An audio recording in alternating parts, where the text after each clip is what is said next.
boa noite a todos.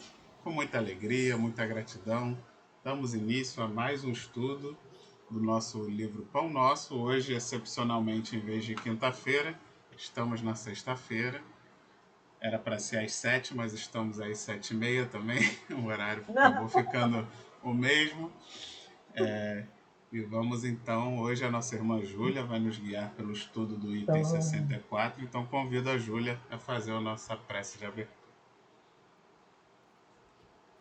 Então, vamos unir nossos melhores pensamentos, nossos melhores sentimentos, aproveitando esses instantes de estudo para a reflexão do Evangelho do Senhor Jesus. Agradecendo a Casa de Emmanuel, que abre essas portas para que a gente possa estudar um pouco mais. E assim, Mestre Jesus, é em seu nome, em nome dessa equipe espiritual que nos assiste nesses instantes, mas, acima de tudo, em nome de Deus, nosso Pai, damos início ao nosso estudo hoje do livro Pão Nosso. Graças a Deus. Graças a Deus. Vamos compartilhar a tela. Como o Vitor já falou, a gente está no capítulo 64. Esse capítulo 64, ele tem o título, né? Melhor sofrer no bem. Então, Emmanuel traz para a gente aqui um versículo da primeira epístola de Pedro, que é o capítulo 3, versículo 17. E a frase para a nossa reflexão é: porque melhor é padeçais fazendo bem, se a vontade de Deus assim o quer, do que fazendo mal. Então, assim, para a gente refletir um pouco sobre essa frase, né?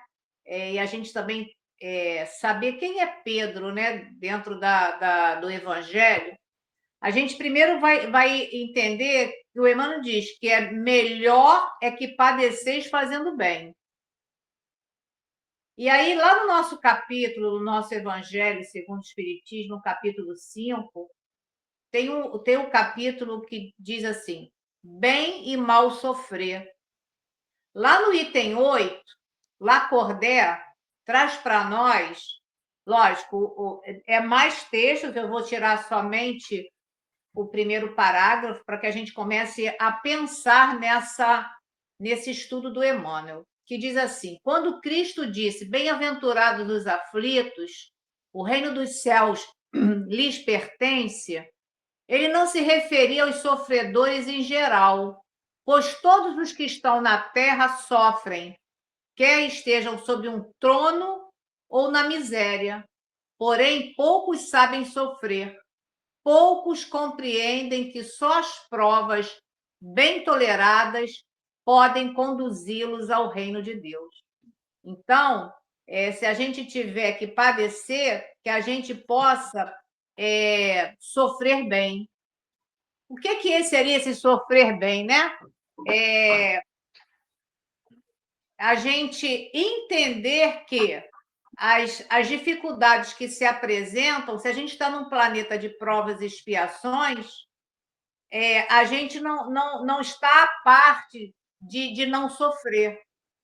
Né? Agora, como a gente vai conduzir esse processo que pode se apresentar na nossa vida em algum grau, porque pode ser muito ou pouco, não importa, porque para cada um isso vai se apresentar em uma resistência maior ou menor, isso a gente vai ter que ver para que a gente saiba, pelo menos, nos resignar e entender a misericórdia de Deus, porque todos estamos sob a misericórdia de Deus, né? Então, quando a justiça chega, antes chega a misericórdia.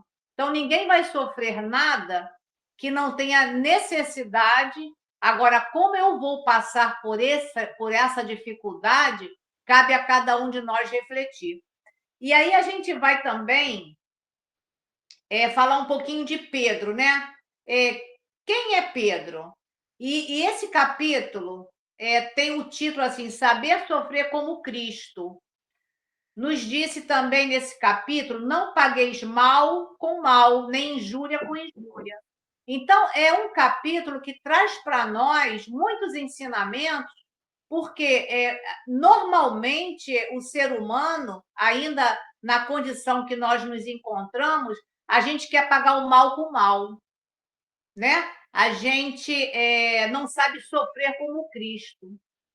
Então, assim, a gente tem exemplos para que a gente possa, pelo menos, tentar não reclamar, não maldizer, né? A gente ter isso como uma oportunidade, porque a gente, vindo para a Terra, para as nossas expiações, o que é essa expiação? É quando a gente se afasta da lei de Deus. A expiação nada mais é do que trazer você de volta para o caminho do bem. E aí, Pedro, ele é um dos mais importantes apóstolos de Jesus, é um dos primeiros a ser chamado para compor o colégio apostólico, esteve com Jesus em várias ocasiões mais importantes. Ele era o mais velho, e ser mais velho naquela cultura tinha uma grande relevância. Agora, o Pedro, a gente vê o processo dele de amadurecimento. E isso é uma lição importante, porque é o contato com Jesus que deve nos transformar, né? Então, essa carta dá várias indicações desse aspecto de conduta com os gentios, com as autoridades, com os superiores, com os irmãos, com maridos jovens, né? E porque ele busca a persistência em buscar algo mais. E Pedro, a gente sabe que ele se tornou líder do colégio, mas o colégio apostólico, ele deu vários exemplos de persistência, mas Pedro, a gente nunca pode esquecer que Pedro era uma personalidade rígida, impulsiva, mas o contato com Cristo modificou. Somos como? Nós somos como? Impulsivos, né? Às vezes rígidos, intolerantes. Então, nós também somos ainda o que Pedro foi. Mas ele se tornou um apóstolo que, com o contato com Jesus, se transformou. Então, a proposta hoje é essa: o contato com a doutrina, o contato com o evangelho do Senhor Jesus é nos transformarmos, né, nesse homem de bem.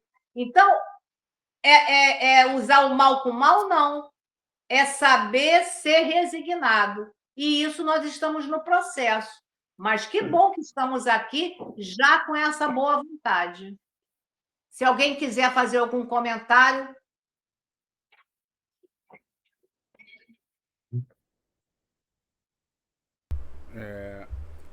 A gente estava lá naquela convenção que eu fui com a minha família, e aí rolou uma discussão, não uma discussão, estava falando sobre aquele caso do Nardone, né, aquelas coisas tristes. Aí rolou assim, lembrou que tinha uma mulher que eu acho que o nome era Elisa, que assassinou o marido, e teve uma outra Elisa que ela foi assassinada, né, pelo aquele goleiro Bruno, né? E aí na hora minha filha falou assim: "Ai, melhor ser a outra, a que matou o marido". Assim, porque naquele pensamento rápido, porque ela não morreu, né? Ela é que matou, aí como se isso fosse melhor. Aí eu falei: "Não, não, não é melhor. É melhor você ser a vítima do que você ser o assassino". Porque eu falei assim, pensando, né? É porque eu falei, você tá pensando só na vida material, mas é muito melhor a gente ser a vítima do que nós sermos os algozes, né? Porque é muito pior. É melhor morrer do que você ser o que mata. Aí ela, é verdade, eu não tinha pensado por esse lado. Porque na hora a gente vê, né? Na hora veio aquele pensamento, é melhor ser a que matou porque não morreu, né? Porque não... Aí eu falei, não, calma, você não tá pensando. É muito melhor. E Claro que aí, sim. então é isso, né? Porque é isso, é melhor a gente sofrer do que ser um instrumento do mal, né? Do que ser um Isso, instrumento do mal. Porque a gente sabe que o exatamente. sofrimento nos purifica, né? O sofrimento Isso, é oportunidade de isso, reparação, é isso. oportunidade de limpeza do nosso perispírito. Então, Claro. e é importante, Claro. né? Mas eu sei que é um assunto meio pesado, mas na hora Não, não, você, mas você não, falando disso, eu me lembrei. é, Me lembrei que claro, aconteceu essa conversa é e que isso eu, mesmo. e que eu rebati na hora, assim. Eu falei, não, peraí, você tá pensando É, errado. isso. É melhor sofrer do que cometer um crime brabo, né? Porque Sim, matar uma lógico, pessoa é um negócio brabo, né? com certeza. Ô, Fechado. Júlia, só um instantinho. Quando você falou de Pedro aí, no finalzinho, eu já estava pensando nisso mesmo, quando eu li a frase, né? Porque você padecer fazendo o mal, quer dizer, você vai ficar muito mais perturbado, porque você já está fazendo mal e você ainda está sofrendo.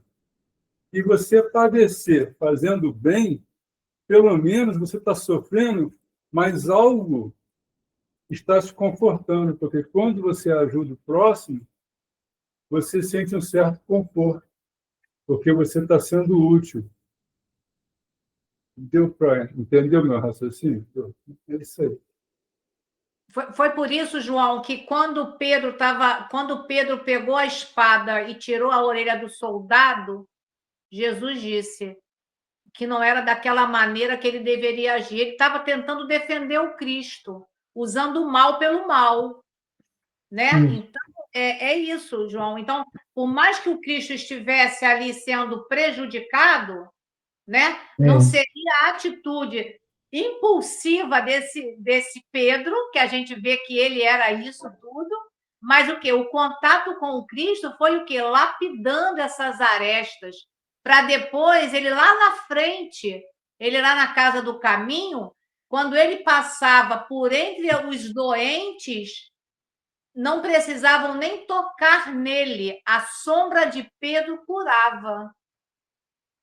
Então, quando a gente lê isso nos evangelhos, a gente se emociona porque é um como nós, isso, entendeu? E isso. Jesus não foi buscar aquele, que era o melhor, que era já o Hum, certinho, que conhecedor das leis. Muito pelo contrário, eles eram pescadores. O que Jesus falou? Farei você pescadores de alma. exatamente. Então, somos nós também, futuramente, pescadores de alma, porque Isso, esse trabalho que a gente faz aqui, ele pode parecer pequeno, mas a gente não sabe o quanto de espíritos nós temos aqui nesse momento não sei, claro, claro, estando com a gente. claro, claro. Então, é por isso que eu digo que a gente tem que ter assim muita atenção no que a gente fala, porque não é só nós, né? Não, não. E ajudando nesse pensamento que o Vitor trouxe e que eu já falei, o João também, tem uma frase de Joana que está no livro Vigilância, que a Joana diz assim: o mal que me fazem não me faz mal. O mal que me faz mal é o mal que eu faço, Isso, porque me torna um ser mau. isso. Eu acho E- essa frase da Joana de uma sensibilidade Bem, sim. porque E- o mal que faz mal é o mal que eu faço, porque eu vou me tornar um ser mau, né? Isso, exatamente. E se ninguém E, for falar mais, sim, eu vou para o é, primeiro parágrafo, porque esse estudo é um estudo que dá muita, muita coisa. E Emmanuel traz assim, já no primeiro parágrafo para a gente. Para amealhar recursos financeiros, que será compelido a abandonar precipitadamente, o homem muitas vezes adquire deploráveis enfermidades que lhe corroem os centros de força, trazendo a morte indesejável. Então, assim, para a gente amealhar bastante recursos, né, a gente adoece. Aí eu tenho dois pensamentos. Um é de Augusto Cury, que eu achei muito interessante, que ele diz assim: o dinheiro pode transformar mansões em prisões, empresas em masmorras e terras em ilhas. Eu tinha belíssimos jardins, mas quem desfrutava das flores eram meus jardineiros. Quem era rico? Eu ou eles?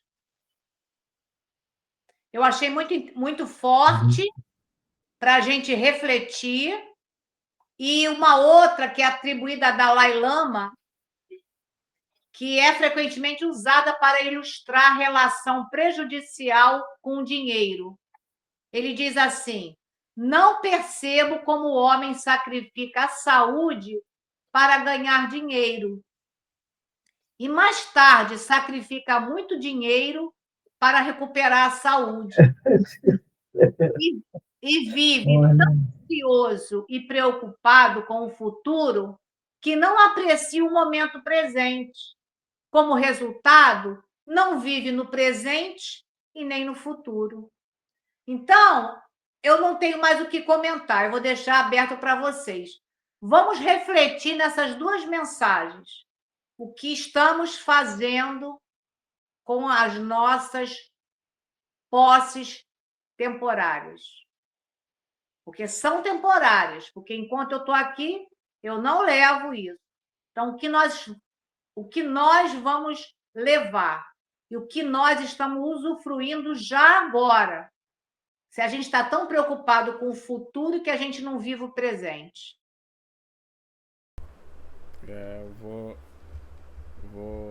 Me lembrei de mais uma passagem desse estudo que eu estava fazendo essa semana de contabilidade, porque teve uma palestra lá que nos foi perguntado qual é o nosso patrimônio, né? Qual é o ativo imobilizado mais importante da sua empresa, né? E qual é o nosso ativo imobilizado mais importante? Somos nós, né? Nós somos o ativo imobilizado mais importante da nossa empresa. E sem a gente, a empresa não existe, né? Se você cria uma empresa e às vezes, como você falou, a gente se preocupa tanto com as coisas, né? Com os processos, com o trabalho e esquece de cuidar de nós mesmos, né? Esquece de cuidar do nosso corpo, da nossa mente, do nosso espírito, principalmente, né? E fica preocupado só em amealhar exatamente esses bens materiais, o dinheiro e, e essa preocupação apenas com o sustento material, sem essa preocupação com o todo, porque o nosso corpo, né, a gente às vezes está muito preocupado com o CNPJ, que é a empresa, e esquece de cuidar do CPF, que somos nós, né? E sem CPFs, CNPJs só existem porque tem CPFs controlando, né? Porque tem CPFs trabalhando, porque tem CPFs fazendo.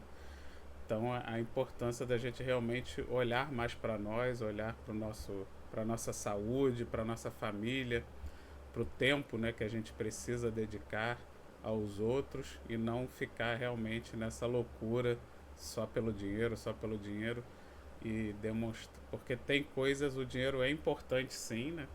Mas não é o mais importante, que a gente consiga equilibrar melhor, fazer o melhor esforço possível, tanto como nós mesmos trabalhando e até mesmo nós como tendo a oportunidade, né? Se a vida nos dá a oportunidade, por exemplo, de chefiar, de ser donos de empresas, que a gente consiga adaptar o trabalho também da melhor forma possível para os nossos colaboradores, né? Para que eles também possam conseguir cuidar dos seus CPFs, né?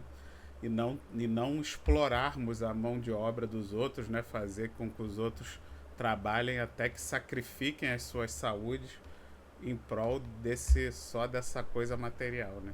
Então vale para nós mesmos, vale para aqueles que são nossos subordinados, que a gente tenha essa consciência de tentar. A gente sabe que o mundo é complicado, que as leis, né, tudo, nem sempre a gente vai conseguir fazer com que fique uma maravilha para todo mundo, mas dentro do possível e do nosso esforço, a gente tentar trabalhar por esse mundo melhor, um pouquinho melhor que seja, né? Um pouquinho mais justo para todos. Abro para vocês. A matéria, o tempo corrói, né? Destrói, se modifica. E dinheiro, vou falar uma frase que uma tia minha falou para mim uma vez: dinheiro é só papel, mais nada. Né? Também vai se desfazer. Hoje nem papel, né, João? Hoje nem papel é mais, né? Nem É um papel, número no é o computador, papel. né? É um número no computador. É só na tela, mas também se a tela apagar, apagou tudo também. Vamos seguir, então. Aí, no outro parágrafo, Emmanuel traz mais uma outra observação.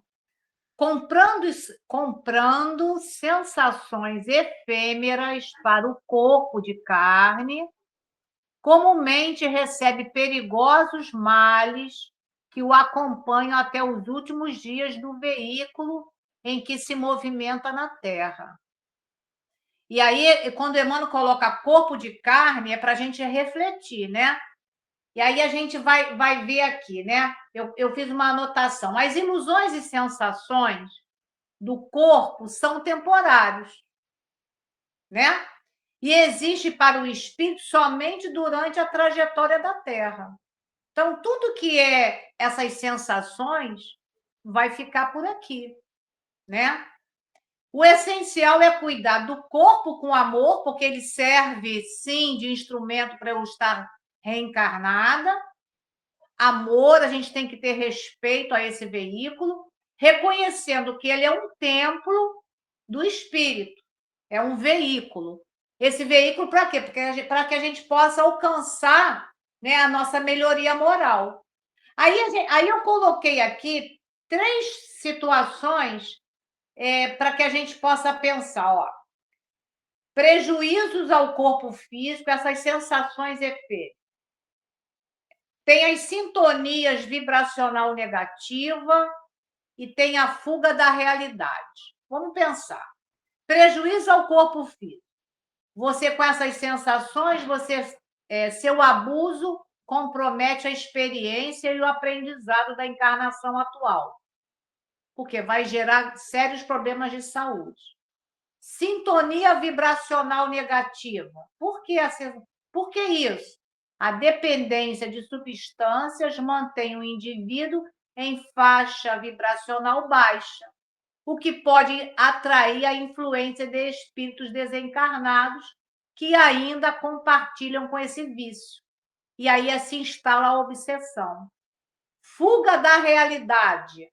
Os vícios materiais muitas vezes são buscados como uma tentativa de encontrar prazer ou fugir de traumas, de conflitos e frustrações. Então, essas sensações, muitas das vezes, vai trazer esses prejuízos para o corpo, mas também a nível de vibração. A gente vai se ligar a vibrações que vai levar o quê? A ter esses vícios, comprometendo nossa saúde, né? Muitas das vezes pelas ilusões de fracassos, de conflitos. Então, a gente precisa estar atento com essas dificuldades que vão se apresentar, né? Porque, estando na carne, o chamado é grande, não é pequeno, né? É os prazeres da carne. Agora, a gente precisa ampliar a nossa percepção.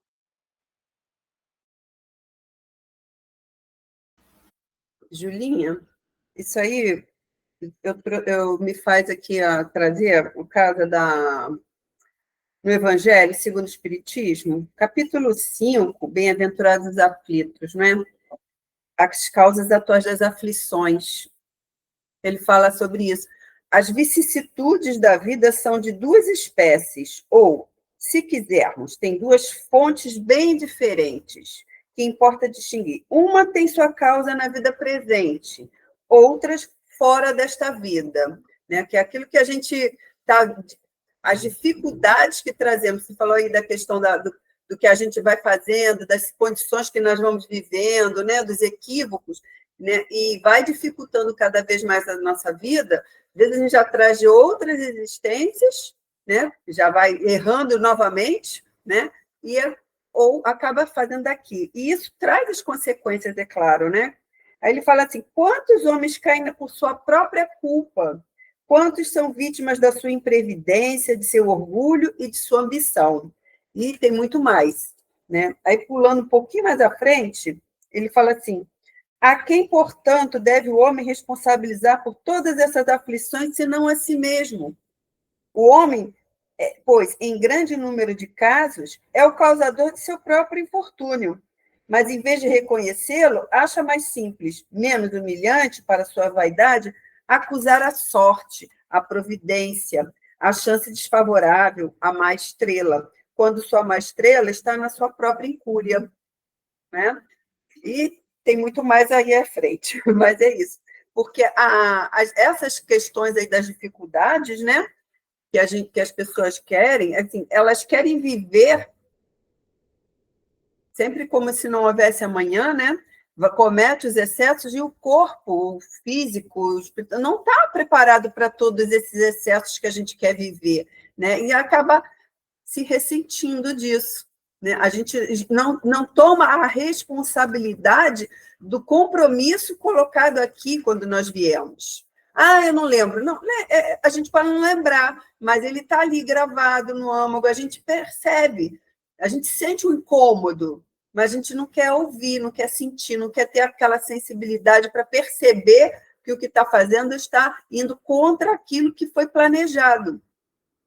A falta da sensibilidade de querer esse viver nesse êxtase que não deixa que a essência se manifeste e a gente passa a ouvi-la, né? Por conta disso.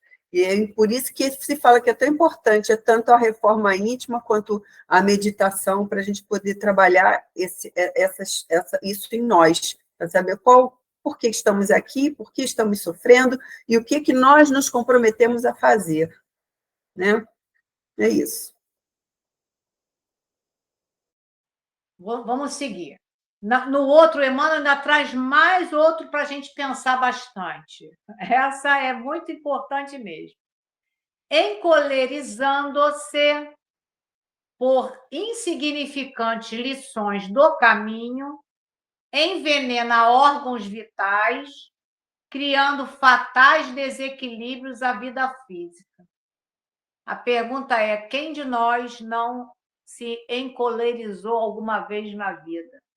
E aí tem acho que está no Evangelho, que se a gente pudesse se ver naquele momento, a gente teria medo da gente, porque a gente fica realmente como se fosse um animal.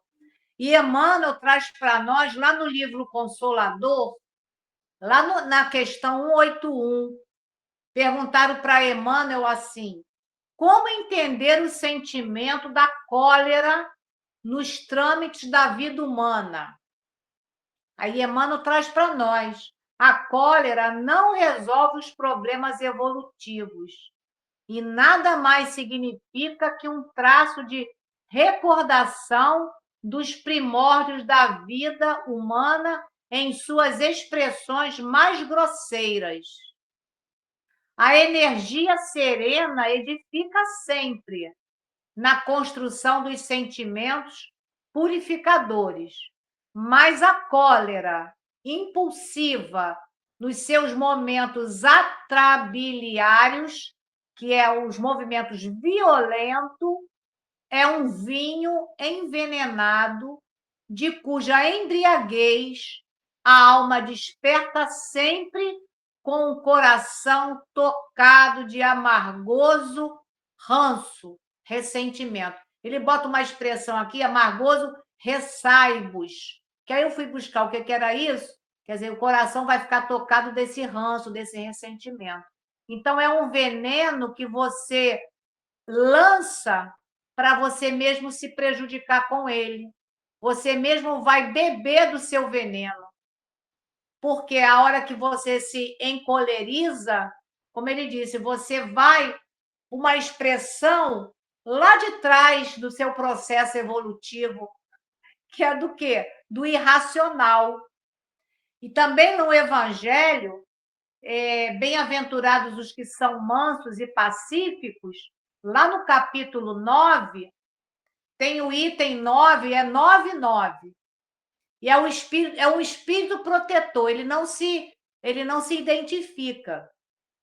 E ele diz que o orgulho faz com que a criatura se julgue superior ao que é realmente. Procurai a origem desses acessos de demência passageira, que vos fazem perder o sangue frio e a razão e vos assemelham ao bruto. Procurai, e quase sempre achareis o orgulho ferido como base de tudo. Se pensasse que a cólera não serve para nada, que altera a saúde, compromete até a sua vida, ele perceberia que é a sua primeira vítima. Então, mais um para a gente pensar, refletir, que isso vai surgir em nós, mas a gente tem que pensar, isso ainda é o meu orgulho ferido, ainda é aquela parte irracional, porque eu quero ser melhor, porque alguém me fez alguma coisa que contrariou as minhas expectativas. Então, a gente precisa o quê? Domar as nossas más tendências. Deixa aí se alguém quiser comentar. Júlio, eu quero comentar um negocinho. Quando você leu o parágrafo aí, vou dar um exemplo. Ontem aconteceu um negócio comigo, eu não fiquei encolerizado, mas eu fiquei muito chateado, né? Então, o que acontece? Eu já tive outras situações na minha vida que mexeu muito comigo e realmente a gente sente no organismo as coisas que acontecem. Então, ontem foi assim, não, era um negócio tão bobo, mas me deixou chateado. Aí eu falei assim, pô, vou acabar passando mal, né? Vou parar. Então, fiquei quietinho, fiquei meditando para acalmar e esfriar. Porque as situações do dia a dia acontecem com todo mundo. A gente ainda está aprendendo, ainda está caminhando, né? Não é porque a gente é espírita, que nenhuma vez eu ouvi na cara, né? Ah, você agora virou espírita, ficou perfeito, é o senhor perfeito, né? Não é por aí. A gente passa por certas coisas também, né? Então, é só para dar o depoimento que casou justamente aí com o texto comparado que você leu. Então, João, isso já mostra que o que você tem aprendido, você já consegue, em alguns momentos mais decisivos, você já sabe frear. Ah, mas eu podia ter. Não, podia até mais, mas o que você já fez já é a prova de que o espiritismo já saiu daqui, já passou para cá e já está externando. Porque eu posso ter muito conhecimento e nessa hora eu me parecer um bruto, um selvagem. Mas você não é espírita, Júlia? Porque só está aqui, eu ainda não trouxe para cá e muito menos fiz para fora. Pedro cortou a orelha do soldado. Pedro, a sua sombra curava. Então, é essa caminhada, João. Não vamos dormir hoje de uma maneira e nos levantamos amanhã discípulos fiéis de Jesus. Estamos nesse esforço.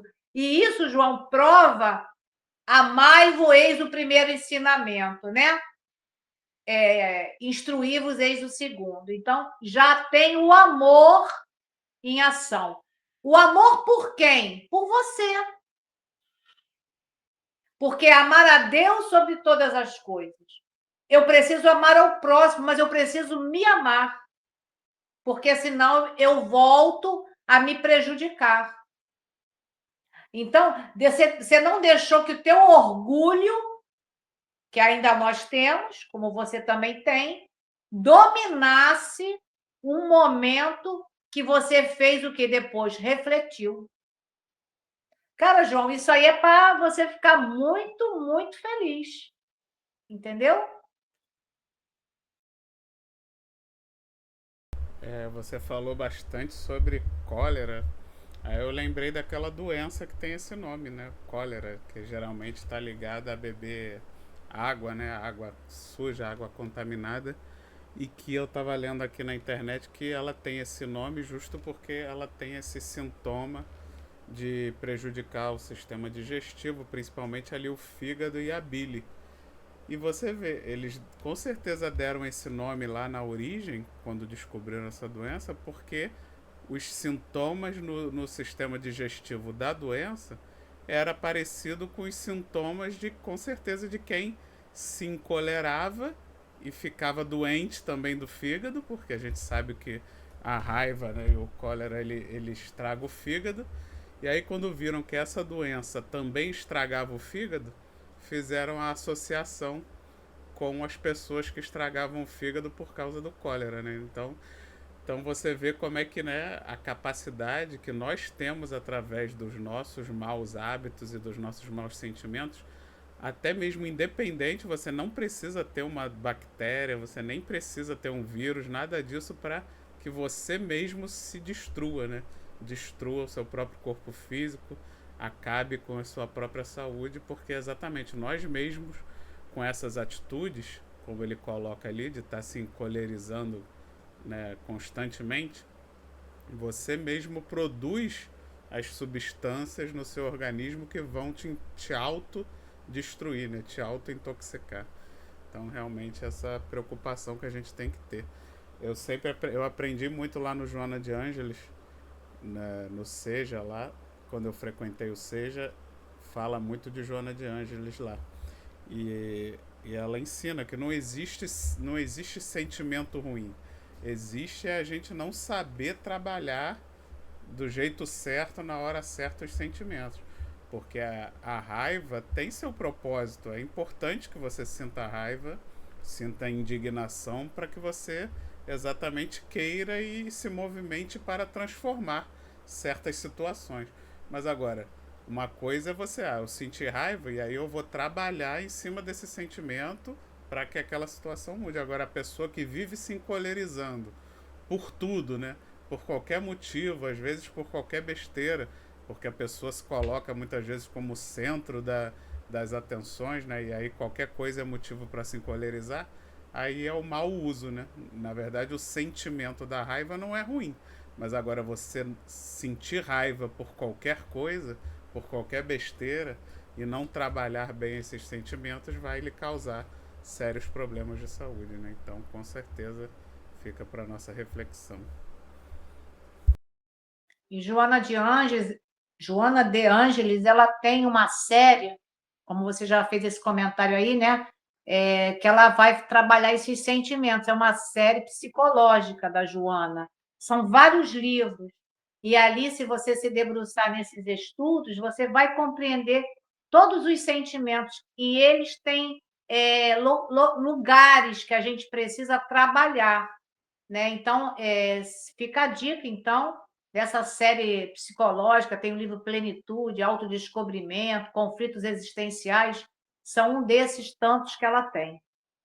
E a gente seguindo o outro parágrafo, que é para mais um outro para a gente, né, pensar muito, ele fala assim: recheando o estômago, em certas ocasiões, estabelece a viciação de aparelhos importantes da instrumentalidade fisiológica, renunciando à perfeição do vaso carnal pelo simples prazer da gula.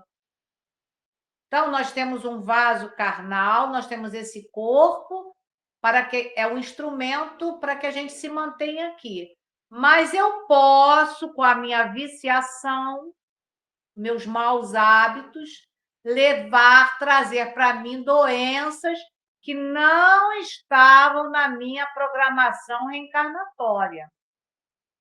Porque eu posso ter até o APP para aquela doença, como o Décio diz. Você tem um celular, tem um montão de app. Ele só vai funcionar se você instalar. Então, eu trago o gene da doença. Se eu instalar, ele vira doença. Eu posso trazer, mas não necessariamente vai desenvolver. Então, essa analogia que Décio e Andoli fala, eu achei perfeita, para que a gente possa entender. E aí, a gente foi lá no Livro dos Espíritos, questão 716, Kardec perguntou assim: a natureza, através da nossa organização, não traçou um limite das nossas necessidades? A natureza. Aí os espíritos disseram: sim, mas o homem é insaciável. A natureza traçou o limite de suas necessidades por meio de sua organização. Os vícios, porém, alteraram sua constituição e criaram para ele necessidades que não são reais. E aí, eu vou trazer o exemplo do André Luiz, porque cabe muito a esse estudo.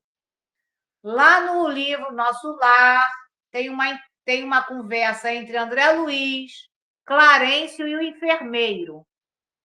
É o capítulo 4 do livro, tem o título Médico Espiritual. Aí a conversa entre eles. Irmão Henrique de Luna, do Serviço de Assistência Médica da Colônia Espiritual, sorriu e explicou: é de lamentar que tenha vindo pelo suicídio. Creio haja engano, asseverei melindrado. Aí respondeu: o organismo espiritual apresenta em si mesmo a história completa das ações praticadas no mundo. Vejamos a zona intestinal. A oclusão, quer dizer, essa obstrução deriva de elementos cancerosos, e estes, por sua vez, de alguma leviandade do seu estimado irmão, no campo da sífilis. A moléstia talvez não assumisse características tão graves se o seu procedimento mental no planeta estivesse enquadrado nos princípios da fraternidade e da temperança. Nunca imaginou que a cólera fosse manancial de forças negativas para nós mesmos? A ausência de autodomínio, a inadvertência no trato com os semelhantes, aos quais muitas vezes ofendeu sem refletir, conduziam-no frequentemente à esfera dos seres doentes e inferiores. Os órgãos do corpo somático possuem incalculáveis reservas, segundo os desígnios do Senhor. O meu amigo, no entanto, iludiu excelentes oportunidades, desperdiçando patrimônios preciosos da experiência física. Todo o aparelho gástrico foi destruído à custa de excessos de alimentação e bebidas alcoólicas aparentemente sem importância. Então, gente, diante dessa fala desses benfeitores lá no livro Nosso Lar, que a gente possa refletir, né? Quando a gente tem oportunidade de refletir pelo que a gente ingere, né? Eu sou uma pessoa que tenho compulsão por doce, né? Então, e eu tenho que ter esse freio. Você já consegue, Júlia? Sim, em alguns momentos, em outros já não consigo. Mas já consigo refletir que, em vez de comer um pacote inteiro, eu posso comer um pedaço. Então, é o quê? Já é o raciocínio está sendo trabalhado com o quê? Com o que a gente já aprendeu com a doutrina espírita. Então, a gente precisa o quê? Muitas das vezes, esses freios da doença. Mas também, com o aprendizado, a gente começa a frear. É o que você fez, João, ontem, com a cólera. Né? Então, isso também, a hora que você diz, não, eu não quero isso, ou não, obrigado, eu não vou aceitar, é também um momento que você já está dando vazão ao conhecimento que você já adquiriu, de sabendo dos malefícios que aquilo, a longo prazo ou médio prazo, pode te trazer um pior quadro, tirando você do comprometimento espiritual de ficar aqui mais tempo e não chegar lá como o André, como ele foi apontado de suicida. E ele só entendeu isso depois. Graças à doutrina, nós temos todos esses relatos tão importantes para nós. Se alguém quiser fazer algum comentário agora.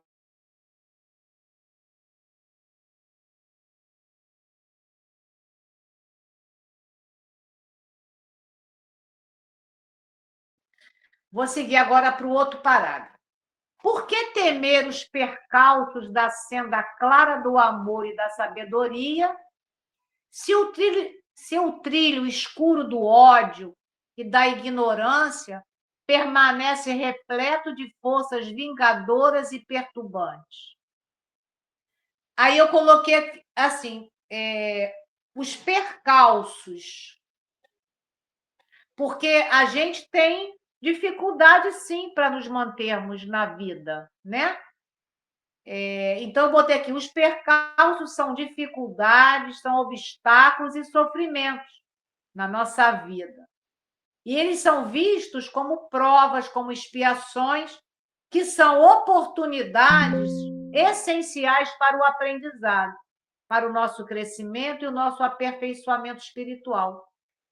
Na hora que a gente se afasta dessa lei de Deus, que a lei de Deus é a lei do amor, nós precisamos refazer esse caminho. E esses percalços são vistos como ferramenta pedagógica e justas, que muitas das vezes nós queremos a porta larga, né? Que é, por mais que isso vá dar problema lá, que esses trilhos escuros, né?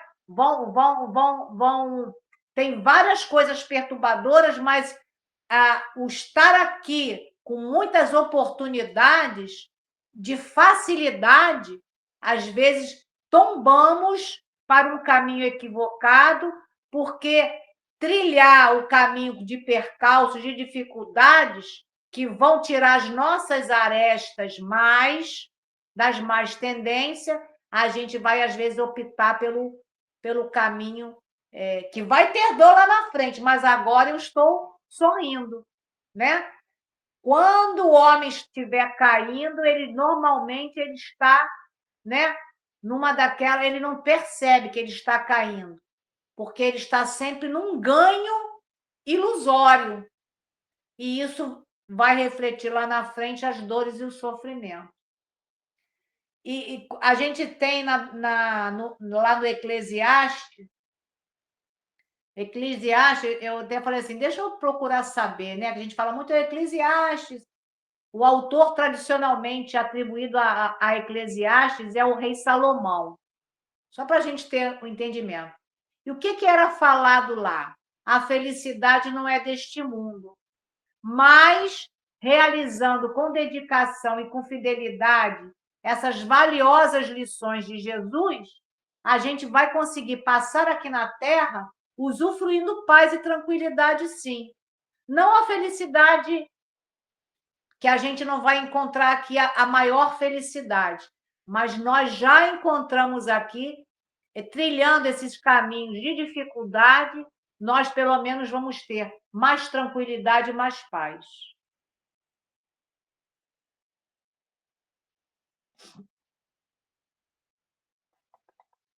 Posso continuar ou alguém quer falar? Pode, né? Então, a outra Não. parte que a gente... Deixa. Quer falar? Não, fala aí então, Doro. Não, não, é o seguinte, e aí com isso também, com essa postura, de uma forma natural, você faz com que, naturalmente, as pessoas começam a confiar mais na gente, na medida em que a gente vai trabalhando esse equilíbrio interior, para nós, né? No sentido de eu vou melhorar, não vou comer tanto doce, enfim, essas coisas que a gente se propõe. Você falou no doce, eu me lembrei do doce. E isso, o que eu observo é que, na medida em que você começa a trabalhar com esse bem dentro de você, sem a preocupação de estar falando, mostrando, você passa isso. As pessoas começam a confiar mais em você, sem você dizer nada. Era só essa observação que eu queria fazer. Porque eu acredito muito também, por causa da minha profissão, numa linguagem que a gente passa sem dizer nada e que o outro percebe. Muito, os animais percebem, os nossos cachorrinhos percebem, entendeu? E os seres humanos também, crianças sentem, principalmente pessoas boas, pessoas melhores, elas se comunicam melhor com a gente na medida em que a gente vai fazendo esse trabalho com calminha dentro de nós. De hoje eu vou comer menos doce, hoje eu vou brigar menos, enfim, essas coisas, né? Era só isso que eu queria falar. Tá? Obrigado, Doro. Tá. É sempre importante trazer, sim, os pensamentos para que a gente possa refletir também, né? O que você passa sem dizer, mas que você está dizendo dentro de você para você mesmo. E a gente passa.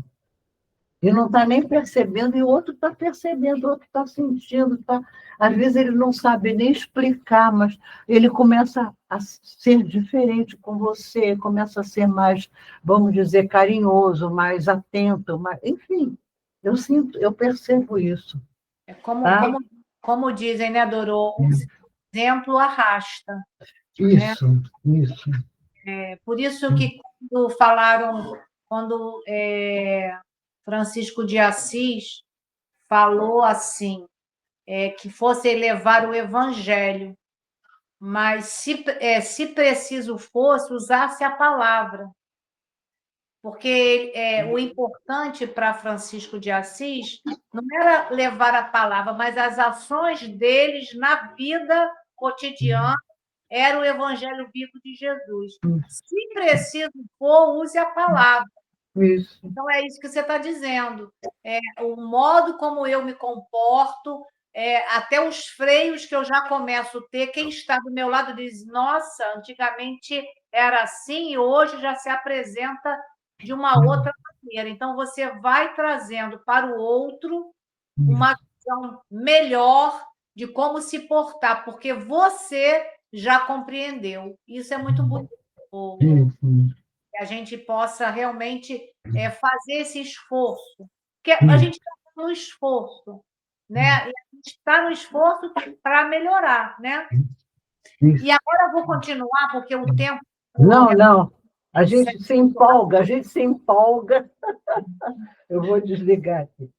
E o Emmanuel fala para nós aqui, como recear o cansaço e o esgotamento, as complicações e incompreensões, os conflitos e os desgostos decorrentes da abençoada luta pela suprema vitória do bem. Se o combate pelo triunfo provisório do mal conduz a batalhadores e tributos aflitivos de sofrimento. Então, ele está dizendo assim, como a gente pode recear cansaço, né, incompreensão, conflito, decorrente da abençoada luta pela vitória do bem.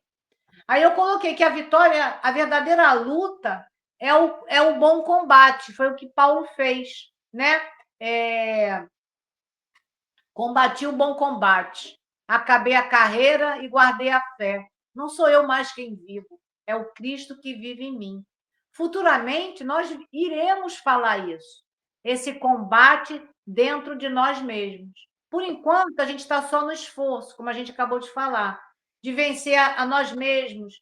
Como a Selma falou, a gente ainda precisa assim, parar, meditar, fazer aquele esforço Porque isso é uma elevação espiritual, né? E lá no livro do Emmanuel, que a gente estudou antes desse, O Caminho, Verdade e Vida, lá no capítulo 18 tem um item, o capítulo chama Purificação Íntima. E Emmanuel traz assim para a gente: o trabalho de purificar não é tão simples quanto parece. Será muito fácil ao homem confessar a aceitação de verdades religiosas, operar a adesão verbal a ideologias edificantes. Outra coisa é realizar a obra da elevação de si mesmo, valendo-se da autodisciplina, da compreensão fraternal e do espírito de sacrifício. Então, ele está dizendo, falar é fácil. O difícil é a gente fazer isso dentro de nós mesmos. Por quê?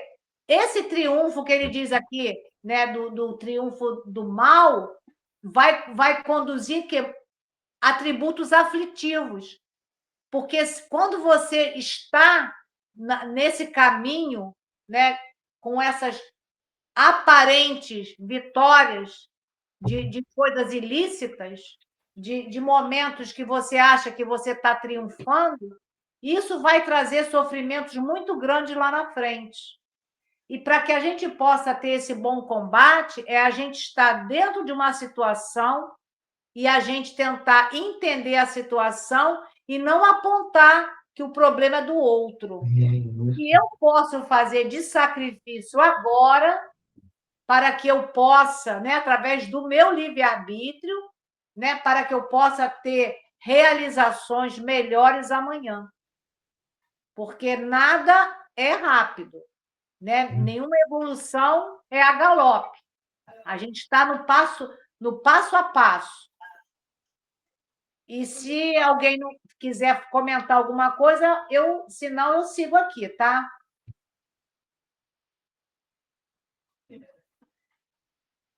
E Emmanuel fala no outro parágrafo: gastemos nossas melhores possibilidades a serviço do Cristo, empenhando-lhe nossas vidas. Então, gastar nossas melhores possibilidades a serviço do Cristo, aí eu vou trazer aqui o próprio Emmanuel, em Fonte Viva, no capítulo 82, quando ele diz assim: quem serve, prossegue. Aí Emmanuel diz para nós aqui que a criatura que serve pelo prazer de ser útil progride sempre e encontra 1000 recursos dentro de si mesma na solução de todos os problemas. Então, quando eles gastemos nossas melhores possibilidades a serviço do Cristo, servir pelo prazer de ser útil. Porque muitas das vezes eu vou servir para aparecer. Eu vou servir para ganhar status. Não para trabalhar a solução de problemas. Aí Emmanuel diz, quem aprende a servir, contudo, sabe reduzir todos os embaraços da senda, descobrindo trilhos novos. Aprendiz do Evangelho, que não improvisa a alegria de auxiliar os semelhantes, permanece muito longe do verdadeiro discipulado. Então, aquele que não improvisa, que é um aprendiz, todos nós somos aprendizes, que não improvisa a alegria de auxiliar, vai estar muito longe do que o Cristo trouxe para nós de exemplo. Aí Emmanuel diz, se há mais alegria em dar que em receber, há mais felicidade em servir que ser servido. Quem serve, prossegue. Então, se o Cristo veio na Terra para servir, nós ainda estamos querendo ser servidos. E quando fazemos algo ou alguma coisa, a gente até, se pudesse, publicava nas redes sociais para que a gente pudesse ter um destaque, que você é melhorzinho, né? O outro não é. Então, que a gente gastar nossas melhores possibilidades, Porque possibilidades é aquele momento que eu paro 1 minuto para dar parabéns para o amigo que faz aniversário hoje, por exemplo. Gastar a melhor possibilidade a serviço do Cristo é quando eu dou meu ouvido para alguém se queixar de algo ou de alguma coisa. Quando eu paro 1 minuto, me envolvendo somente com as coisas que estão aqui diante de mim e dos meus, para servir o outro. E o que eu vou ganhar? Nada. Aparentemente, nada. Porque eu não posso só servir porque o outro vai me dar algo. Porque se eu faço isso, isso aí vai ser o quê? Um mercantilismo. A moeda de troca. Então, gastemos nossas melhores possibilidades a serviço do Cristo é quando eu estou disponível a fazer algo pelo outro. E fazendo pelo outro, eu estou primeiro fazendo a mim mesmo. Porque tudo que você dá ao outro, você recebe muito mais. Talvez não daquele, mas isso vai vir sempre a teu favor. E aí, tem uma frase que eu tirei aqui, que não é do Emmanuel, que diz assim: ofertemos a gota de água que fará diferença para quem precisa ter amenizado sua sede. Sejamos um minúsculo pedaço de pão que aplaque a fome de alguém, o pano que abriga quem padece o frio da indiferença. Já estamos fazendo esse trabalho com Jesus? Ou só fazemos quando a gente é meio que obrigado, porque alguém te pediu e você ficou até sem graça de dizer não? Então, pensemos muito como nós estamos gastando nossas melhores possibilidades. Se alguém quiser falar alguma coisa, senão eu sigo para o último.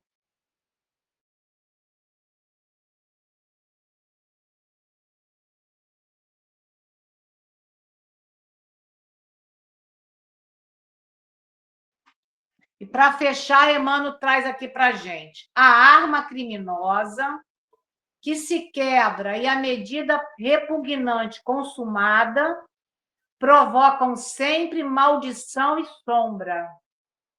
Mas, para o servo dilacerado no dever e para a lâmpada que se apaga no serviço iluminativo, reserva-se destino diferente. Então, a gente vê aqui que o Emmanuel coloca o servo dilacerado no dever, como a lâmpada que vai queimar, porque ela está no exercício dela, de iluminar. Então, esse destino é um destino proveitoso. Se eu estou servindo no meu dever, eu tenho algo para dar. Vai ter cansaço? Lógico. Você está servindo, fazendo algo, com certeza. Aí eu coloquei aqui para a gente pensar: o trabalho de auxílio e os esforços no bem são a essência da caridade e o caminho fundamental para o progresso espiritual, porque fora da caridade não há salvação. E Joana, ela tem um outro livro que chama Leis Morais da Vida, lá no capítulo 7. Joana traz para nós algumas frases bem impactantes. E ela diz assim: o trabalho é, ao lado da oração, o mais eficiente antídoto contra o mal, porquanto conquista valores incalculáveis com que o espírito corrige as imperfeições e disciplina a vontade. O momento perigoso para o cristão decidido é do ócio, não do sofrimento, nem o da luta áspera. O momento perigoso do cristão é o ócio. O trabalho de boa procedência em qualquer direção produz felicidade e paz. Então, a gente precisa trabalhar que ela diz: o trabalho é, ao lado da oração, o mais eficiente antídoto contra o mal. Então, não é só eu orar para pedir, é o trabalho com a oração que vai ser o antídoto contra o mal. O mal que eu já trago em mim, porque na hora que eu estou num trabalho no bem, eu promovo dentro de mim muita reforma, porque eu vendo a dor do outro, eu vou me solidarizar e eu vou ver que a minha dor é às vezes menor do que a do outro, e eu estou aqui reclamando, lamuriando, e não tenho a minha resignação suficiente. Então, precisamos ter esse comprometimento com o Evangelho. E, para finalizar, lá no livro Vinha de Luz, Emmanuel traz para nós também uma frase muito interessante: a caridade jamais se acaba. O bem que praticares em algum lugar é teu advogado em toda parte. Através do amor que nos eleva, o mundo se aprimora. Então, que a gente precisa realmente elevar esse sentimento do amor, esse sentimento da compaixão, o nosso ato da caridade, essa caridade que a gente pode levar de um pão para quem tem fome, mas uma palavra de quem necessita, qualquer algo em benefício do outro. Beneficiando o outro, eu estou beneficiando a mim mesma. Agradeço o estudo. Esses estudos do Pão Nosso são estudos que me acrescentam muito, porque são reflexões importantíssimas do Evangelho de Jesus. E que a gente precisa se comprometer, já que somos aqueles que já disse sim à doutrina espírita.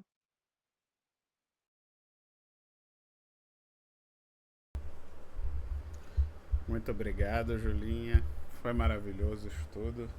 Muitas reflexões para a gente levar, né, para o nosso dia a dia. Então, convido o nosso irmão João, que vai fazer o estudo da semana que vem, para fazer a nossa prece de encerramento.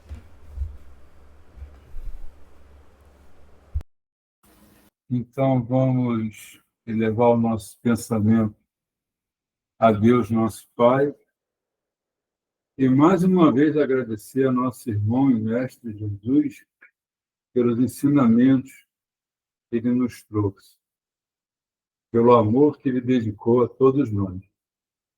Agradecer também ao nosso grupo por estar persistindo em procurar aprender a sermos melhores a cada dia, com os ensinamentos do nosso Mestre Jesus. Graças a Deus. Graças a Deus. Graças a Deus. Então, até semana que vem, pessoal. Agradeço a todos por estarmos aqui presentes e que possa se inscrever no canal, dar o seu like, ativar o sininho para que a gente compartilhe essa mensagem para que ela chegue o mais longe possível. Fica com Deus, pessoal. Até semana que vem. Tchau, pessoal. Tchau, gente. Até Boa lá. noite. Tchauzinho. Deixe seu like. Vai ter prova, hein, semana que vem.